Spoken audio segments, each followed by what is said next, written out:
What's up, guys? So here with the first episode of a new NES series. I'm pretty excited to bring this to the channel because we kind of planned it pretty quickly. But this is the beginning of the PU Battleground.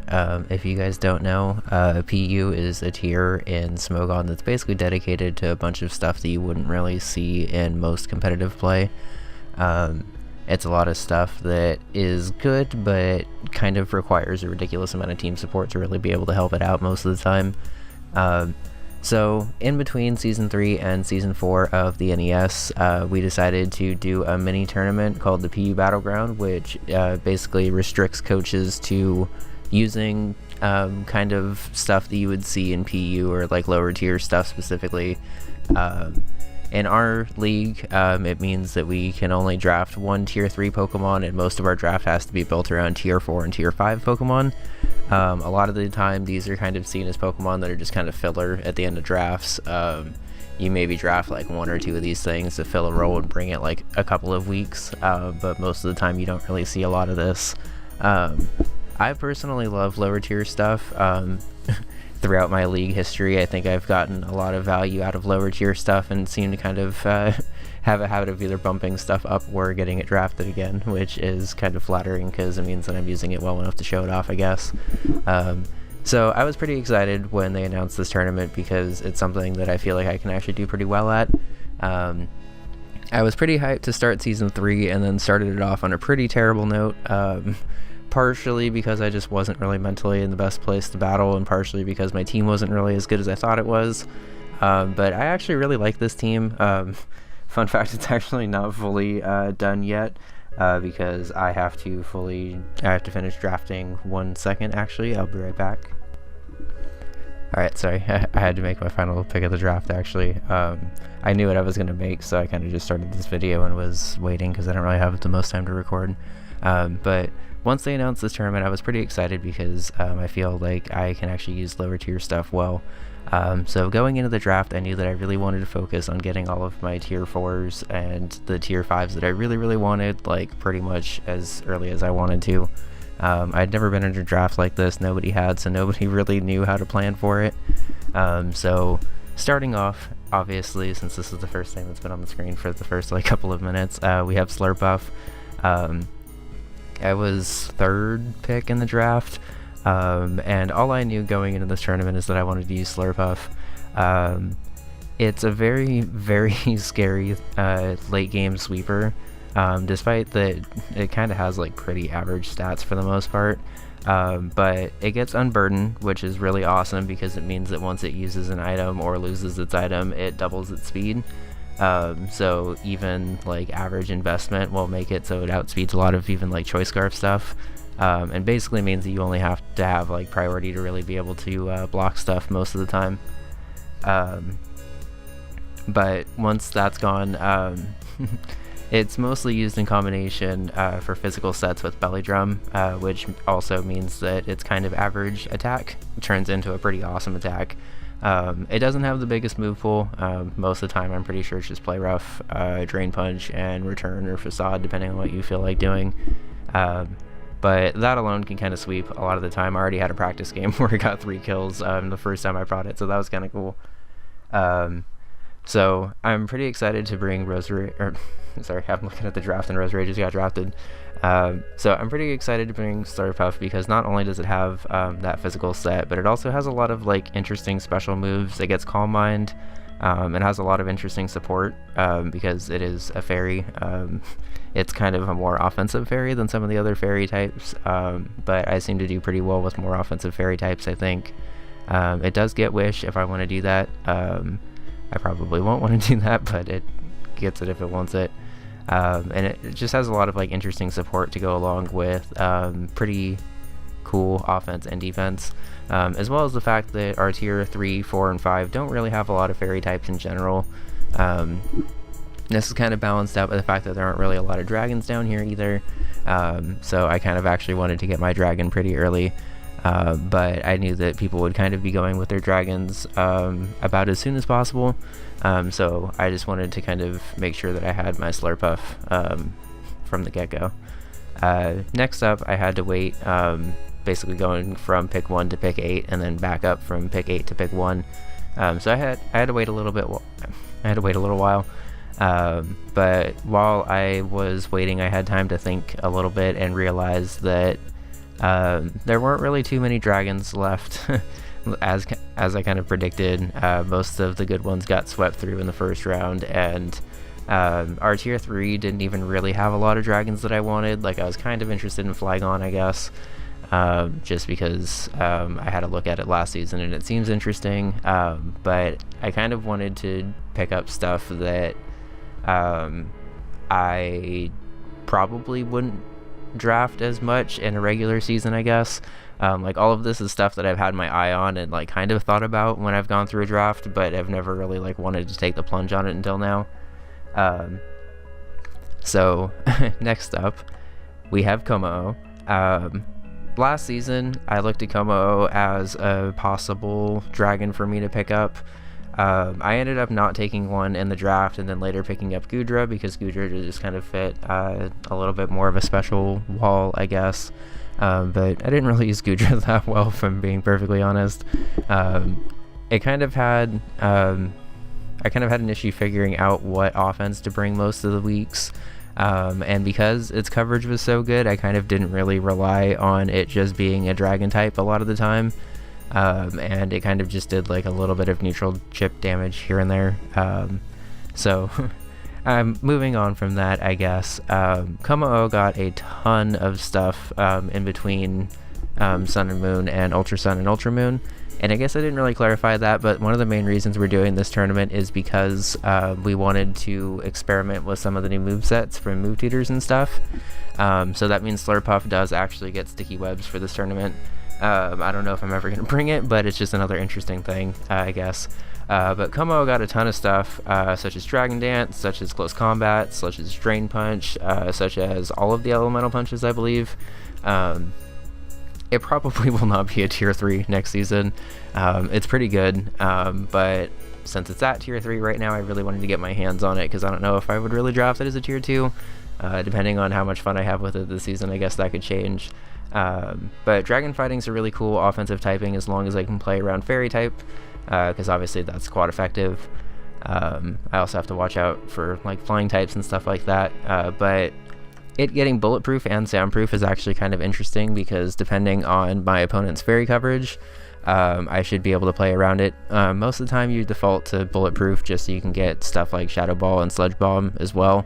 But if I see an opponent who has like a Pixelate Hyper Voice or something like that, I don't know if anybody actually drafted anything like that, but if, for example, someone had that, I could go soundproof instead. But mostly I wanted to draft this because I wanted my dragon. I know fighting types are going to be pretty important down here because there's a lot of normal types and a lot of steel types running around, so I might as well try to get my fighting type in, I guess. Spoilers, I may actually take another fighting type. But I wanted to mostly rely on kommo-o this season because I think it'll work pretty well. It gets a lot of interesting setup and countering options, I guess. So I'm excited to see what it'll do. Next up,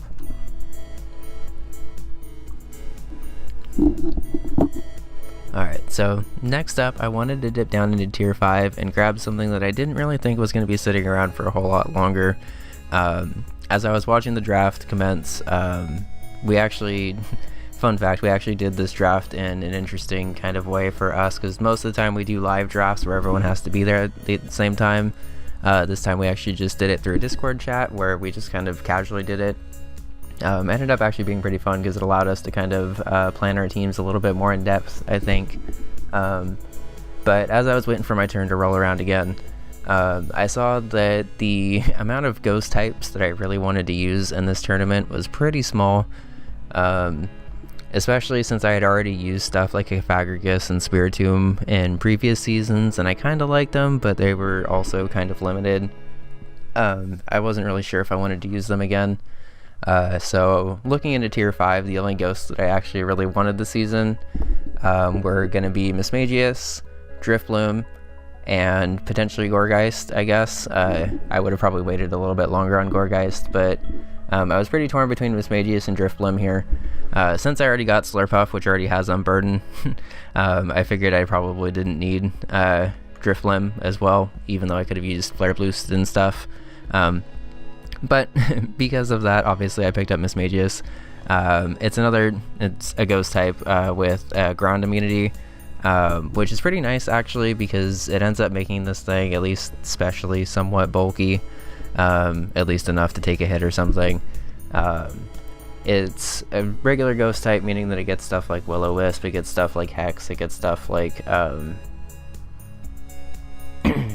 yeah, I don't know what I was looking for there, I guess. But it also has, one of the main reasons that I wanted it is that it has a pretty surprising amount of coverage for a ghost type, I guess, or even just like a special attacker in general. It gets stuff like Energy Ball, it gets stuff like Mystical Fire, Power Gem, Thunderbolt. It's just like a lot of stuff that you wouldn't really expect a non-normal type to get, I guess. So it's kind of cool that a ghost type with Levitate gets it. It gives me a ground immunity for future stuff that I may be drafting, and it gives me a ghost type, which should help counter some of the psychic types that want to come into kommo-o, I guess. So with my next pick, I realized that my first 3 picks were pretty frail. And while they're good attackers, they can't obviously take a hit very well. They also can't set up any kind of hazards, and Slurpuff especially kind of appreciates that a little bit, just to break focus sashes and help out with stuff that its kind of limited coverage can't really hit that well. kommo-o also kind of appreciates it, I guess. So I also wanted to complete my Fairy Dragon Steel Core here. Give me something to pivot into, even though it doesn't have natural recovery. Its bulk alone is very good. I went ahead and picked up Steelix. I wasn't really the biggest believer of Steelix as a threat in League format until I watched Emphy use it in his GBA season. I guess it was like 2 seasons ago now, I guess. But even though this thing doesn't really have reliable recovery, base 200 defense means that you can pretty much leave it untouched most of the time, and it's still going to be like ridiculously invested and hard to take down, which allows you to invest in HP and special defense most of the time, and then suddenly Steelix is very, very difficult to take down. It gets 2 interesting offensive abilities as well. I probably won't use it offensively, but I did draft Trick Room. So it is a possibility for me to use Sheer Force Life Orb. It has workable special attack for that, but I would probably just use it for attack and just take the, I don't know, I'd have to look. But anyway, I'm pretty excited to have Steelix because it gets Stealth Rocks also, which is kind of the main reason why I wanted it. But it's a very good wall. It'll be able to take hits, as well as just having a good reliable ground type in this format is really important. And honestly, after I drafted kommo-o, the only ground type I was actually looking at for most of this was Crocodile. I really wanted to try out Crocodile in this format, but then once I saw kommo-o sitting there, I realized that I kind of wanted to try that out a little bit more. So after that, I realized that my ground type selection was a little bit limited, so I wanted to pick up Steelix and just give it a shot. Again, it's probably not something that I would draft as like my main steel type in a season, but I do think that I can play with it and be pretty comfortable with it because I've used it in practice, and it's surprisingly hard to take down in one hit, even without Sturdy. So next up, because I do actually have Sticky Webs and Stealth Rocks so far, I wanted my first like good form of hazard removal to be Rapid Spin over Defog. Even though Gen 7.5 kind of got a lot of new hazards and stuff, it didn't get any new Rapid Spinners as far as I know. So I wanted to just go with one that I was pretty comfortable with. I wanted to pick up a normal type as well because I wanted another switch in for Shadow Ball, in case I didn't want to run bulletproof kommo-o. And I picked up Kamala. I haven't actually used Kamala really in a league. Like, I picked it up for the Alola Kahuna tournament, and I don't think I ever actually brought it. But I have used it a couple of times in a in-game playthrough now, and I think it actually works pretty well. Comatose is a really cool ability that basically gives me it gives me a status switch in a lot of the time. There's also a really cool gimmicky set where I could just run Choice Band Sleep Talk, because kommo-o is always considered to be asleep. I can use Choice Band Sleep Talk and then just fill this with 3 moves, and then it'll basically just go for those 3 moves randomly. And Choice Band coming off of 115 attack is actually going to hit pretty hard. So kommo-o can pack a surprising punch as well as being a really reliable rapid spinner for me. It also gets Wish if I want to go that route. I probably won't, just because of some other stuff that I drafted, but if I do want to pick up Wish, it does get it. It also gets surprising coverage like you saw there with Woodhammer. It gets Acrobatics for some reason, I don't know. Acrobatic little koala, I guess. It also gets Sucker Punch if I want to hit hard and get priority. And I forgot that Stomping Tantrum is a move that a lot of stuff gets now. It doesn't seem like it'd be really good coverage on kommo-o, but I do know some stuff like even like Dodrio I think got it. So random fact I guess, but kind of fun. So I'm pretty excited to use kommo-o. I think it'll be coming a little bit more this season than it did during the Alula Kahuna tournament. Normal type is going to be pretty important for my team going forward, so I expect to see this a lot and get pretty familiar with it. So next up, I again was trying to look for things to kind of alleviate pressure from some of the other people on my team, I guess. I tried to go into this draft a little bit differently than some of my other drafts that I've done before. Most of the time when I go into a draft, I like kind of focus like specifically on typing and stuff, and it didn't really end up working that well. So this time I was trying to focus more on differentiating my speed tiers first of all, trying to make sure I have stats that are like kind of evenly balanced out, and trying to get things that can kind of make it so no one thing is like pressured to do anything, I guess. I don't know if I explained that well at all, but basically, when I was looking through my team, I didn't really want Mismagius to be my highest special attacking Pokemon on the team. It's pretty strong at base 105, but it's kind of more meant to just sit there and like kind of do chip damage to stuff, and make it easier for some of my other stuff to sweep, and I didn't really want it to be like the hardest hitting thing on my team. So I went into this next pick really wanting to try to get some like good strong special attacker on my team. I was pretty open to a couple of different things actually. Heading into the draft, I actually really wanted Kadabra as a pick. It sounds like kind of a meme pick because I don't really know why you would ever pick Kadabra in most situations, but it still does have base 120 special attack and 105 speed, so I thought it might have matched well. But looking through the available picks and stuff, I realized there was something that actually fit my team a little bit better. I didn't have an electric type yet. I didn't really need another levitator, honestly, but I kind of wasn't gonna say no to one, I guess. And I also didn't actually have a bug type to again hit the psychic types that might have threatened kommo-o. And I wanted a really hard hitter, so I decided to just go with base 145 special attack here. I picked up Vikavolt. I've never used Vikavolt. I've picked it up like a couple of times in random battles, and it seems like it hits pretty hard. And it seems like it actually gets pretty nice coverage as well as getting agility, which has actually helped me sweep a couple of times if I wanted to.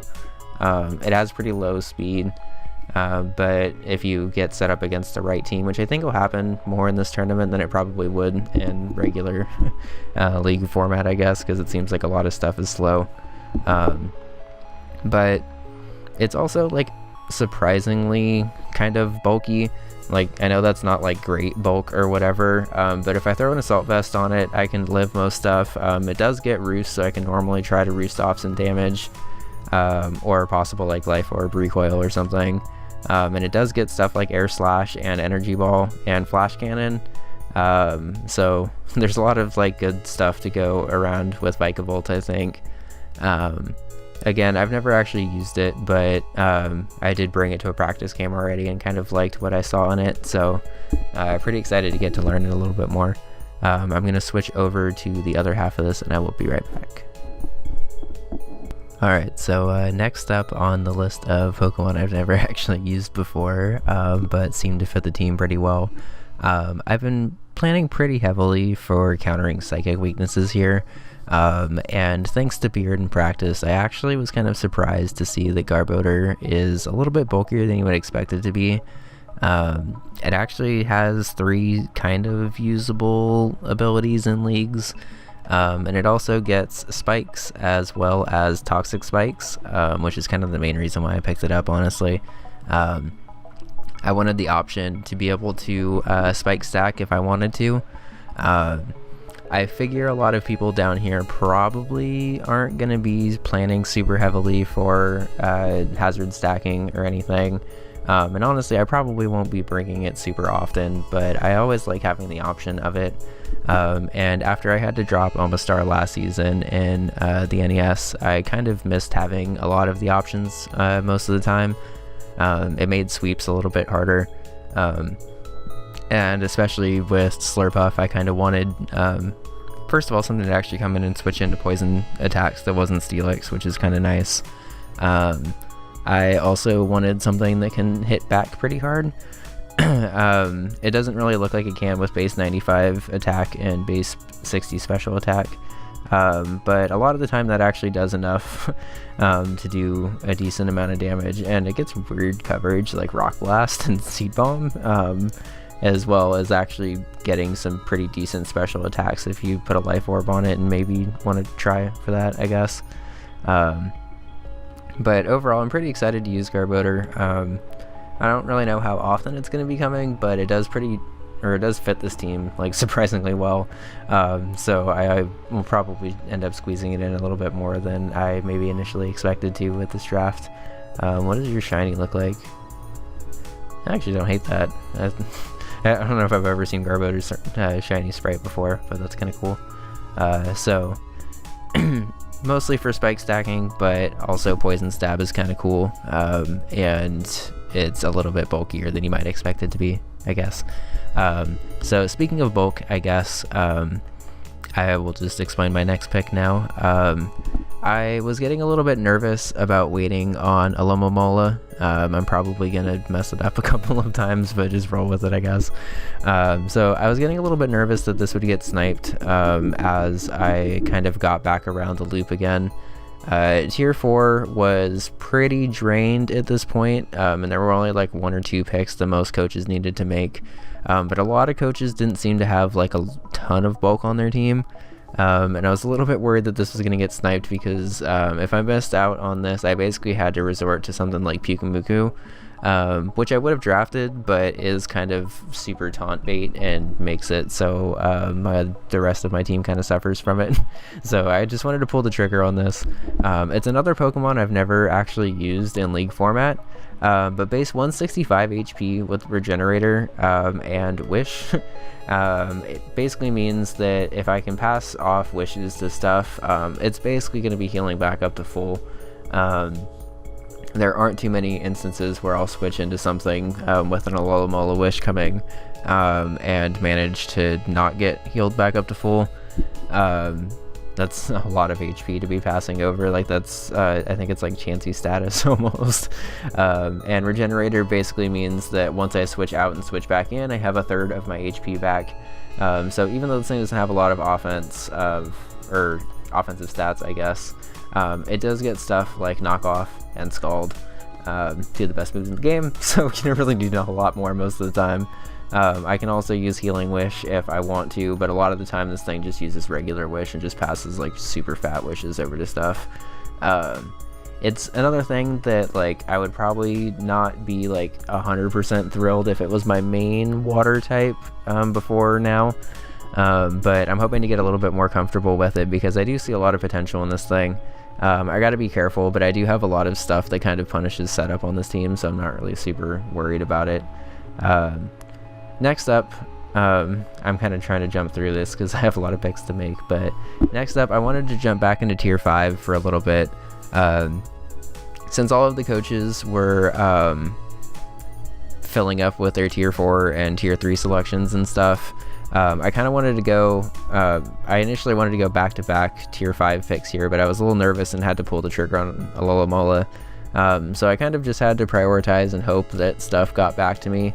Luckily, all 3 of the tier 5s that I wanted ended up making it to me, so I ended up prioritizing kind of meaninglessly, I guess.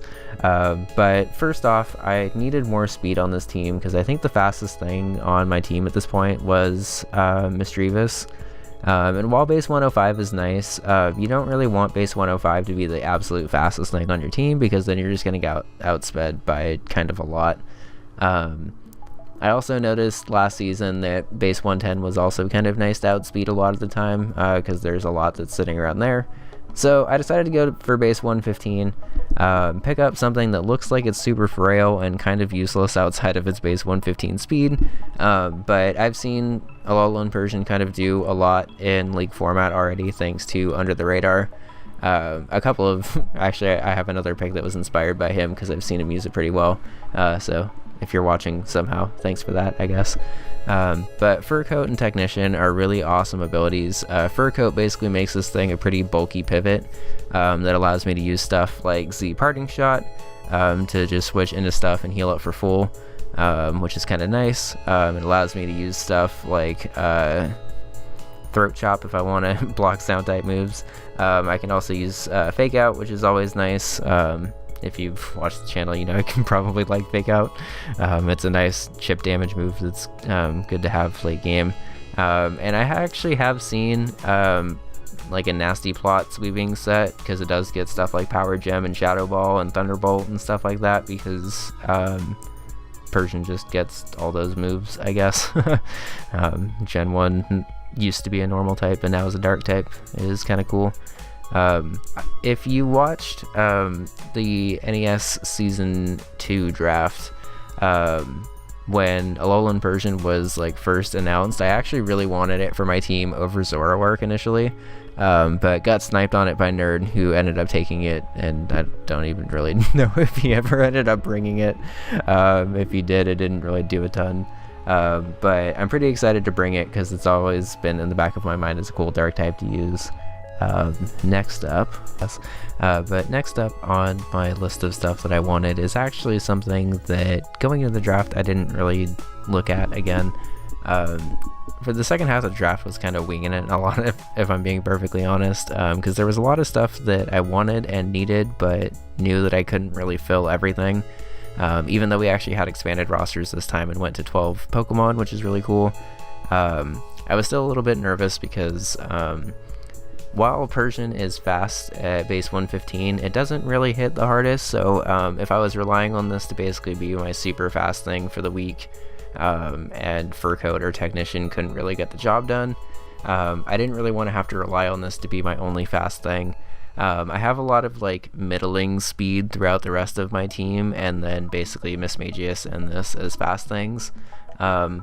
But when I saw Archeops just sitting there this far into the draft like this, I knew that I kind of had to pick it up, even though I don't really have the most experience with it. Defeatist is a horrible ability that obviously hinders this thing a lot, but without Defeatist, this thing would probably just be like kind of busted anyway. So like if it actually just had like a decent ability that even like remotely helped it, instead of actively hindering it whenever it's at half or less of its max HP.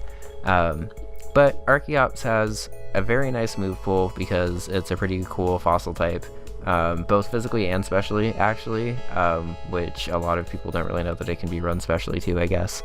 But Rock Flying is a really cool typing, neither of which I actually had on my team.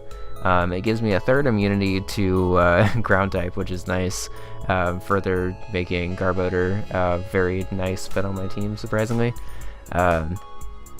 And then base 140 attack with 112 special attack, as well as 110 speed, basically means that I have yet another fast attacker on my team. So people have to prepare for Mismagius and Archeops as fast attackers, with Persian as a fast pivot, pivoting into Steelix and Alomola and another slow thing that I'm about to talk about here. But basically I wanted to make sure that my team could effectively like whittle down opponents and wear stuff down. So my setup sweepers that I drafted earlier in the draft in kommo-o and Slurpuff could actually do stuff. So fingers crossed that works, basically. I'm trying to get a little bit better about setting up my sweeps because I noticed that I have good opportunities most of the time and then kind of drop the ball sometimes. So I'm trying to get better about that and drafting Pokemon that I've seen used well as Pokemon that I have used like once or twice in randoms, I guess. But I am pretty excited because this also does give me Stealth Rock and Defog.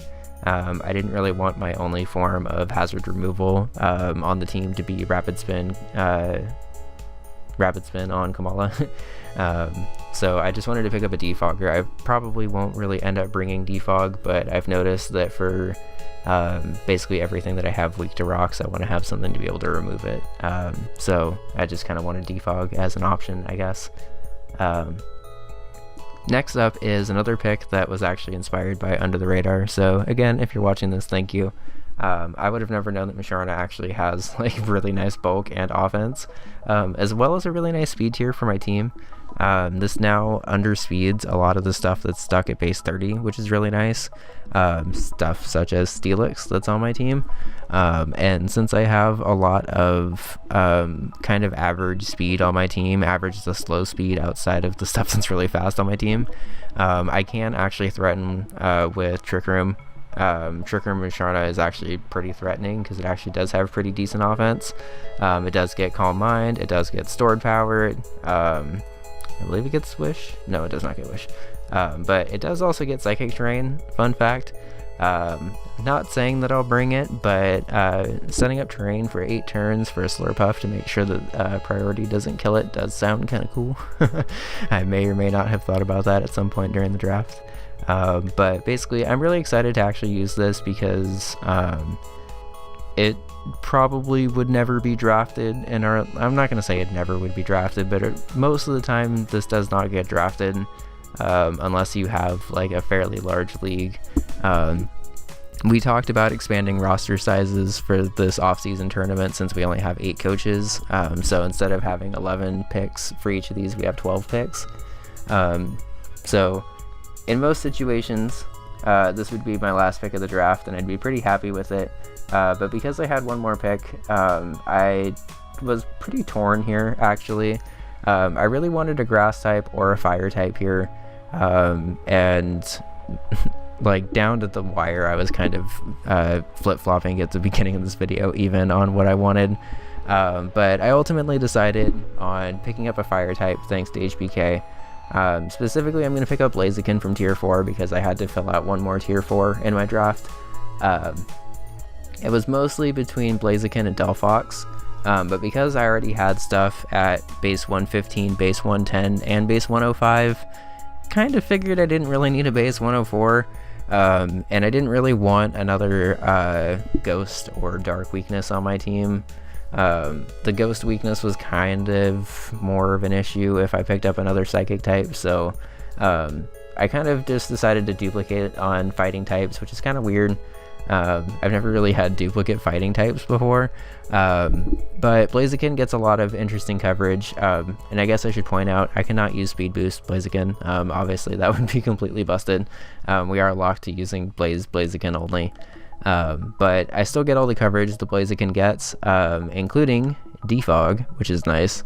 That was actually something that ended up swinging the tide for me because it takes defog pressure off Archeops as well. Again, I kind of just wanted to make sure that I was in control of hazards most games. If I want them, I want them. If I don't want them, I don't want them. Honestly, I don't actually have a lot on my team that's even like weak to hazards. Archeops is weak to rocks and Vikavolt weak to rocks. But everything else is either neutral or resist it, which is kind of cool. So I probably won't need to like remove rocks a lot of the time, but defog's there if I end up playing against a team that has like a lot of spike stacking and stuff. And firefighting is actually pretty nice offensive typing, even though there's kind of a meme that firefighting type sucks. I'm actually pretty excited about it because starters always have a ridiculous move pool to play with.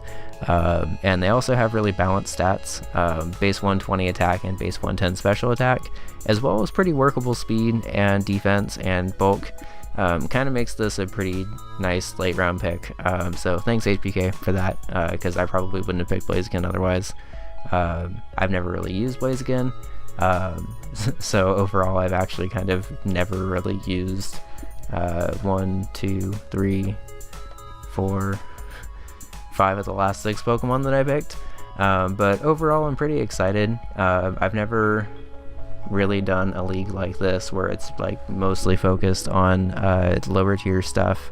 I feel like this is a pretty strong draft overall. You can kind of look at some of the other stuff that I had my eye on, by the way. Honor is awesome if you do a format like this. But overall I'm pretty excited to get going in this league. I feel like I ended season 3 on a pretty high note, even though I was like 1-4 or something at one point. I ended up going 6-6 and beating the top 2 seeds in the league, and with a couple of tiebreaker shenanigans I actually would have been in the playoffs. So I think I managed to save that pretty well. So I think heading into the season I'm actually going to have a little bit more momentum than I normally would. I am pretty thrilled that my team ended up coming out as well as I wanted it to. Slurpuff, kommo-o, Mismagius, Steelix, Komala, Vikavolt, Garbodor, Alolan Alolan Persian, Archeops, and Musharna is a pretty well balanced team in my opinion. Not a lot of duplicate typing or weaknesses across it, which isn't something that I prioritized really this draft. But the stat distributions especially are really nice, which is something that I did balance this draft, I guess. So I'm pretty excited to get going. I guess I can actually show this, by the way. This is my chart that I had going during the draft of all of my stats and stuff. I realize now that this was a terrible mistake and I'm so sorry to end the video like this, but I hope that you guys had fun watching this recap with me. I feel like I was a little more excited to do this recap than I've been in a while, because I feel like I'm kind of starting to get interested in doing like really well in leagues again, I guess. There was a point last season where my interest kind of started to fade a little bit, and I was kind of wondering if I would even like get through the season, honestly. But I managed to shake that off a little bit. Thanks friends for helping out there. And I'm pretty excited to go into this PU Battleground tournament. By the way, the PUBG initials are intentional. But I'm pretty excited to go into this tournament because I feel like I drafted a pretty strong team overall. I normally don't actually draft for Trick Room preparation, so I'm kind of excited to have a Trick Room mode on my team that's actually kind of threatening, as well as just a fast team in general with a lot of stuff that either I'm comfortable with or I have no idea how to use, because this is an off-season tournament, so I might as well have fun with it. So thank you guys. Drop a like and subscribe if you're new here, by the way, and I will see you next time. Bye.